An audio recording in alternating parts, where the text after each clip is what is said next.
Brahmamudi serial. ఈ సీరియల్‌కి పెద్ద పరిచయం అక్కర్లేదు. ఈ సీరియల్‌లో నటించే రాజు క్యారెక్టర్లు అందరినీ ఆకట్టుకుంటున్నాయి. ఈ సీరియల్ కూడా మంచి రేటింగ్‌తో ముందుకు పోతుంది. ఉమ్మడి కుటుంబంతో కాన్సెప్ట్ మొదలయ్యి రాజా కావ్య మధ్యలో మనస్పర్ధల కారణంగా వీళ్ళిద్దరు ఎప్పుడు ఒకటవుతారు. రాజు ప్రస్తుతం బాబుని తీసుకొచ్చి కావ్యని ఏడిపిస్తున్న సంగతి తెలిసిందే. ఆ బాబు ఎవరు అంటూ కావ్య అలాగే కుటుంబ సభ్యులు ఎంత అడిగినా చెప్పకుండా ఉండటం ప్రస్తుతం ఈ సీరియల్ కాన్సెప్ట్ ముందుకు సాగుతుంది. ఈ సీరియల్లో ముఖ్యంగా కావ్య క్యారెక్టర్ చేస్తున్న దీపికా గంగరాజు తమిళ ఇండస్ట్రీలో కూడా మంచి క్రేజ్ సంపాదించి సీరియల్ నటిగా మంచి గుర్తింపును సాధించింది.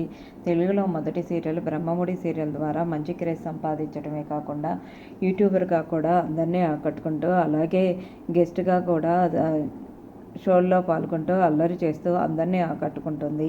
రీసెంట్గా విజయ్ దేవరకొండతో అలాగే నాగార్జునతో చేసిన అల్లరి అందరినీ ఆకట్టుకున్న విషయం తెలిసిందే. లేటెస్ట్ అప్డేట్ కోసం ఛానల్ని సబ్స్క్రైబ్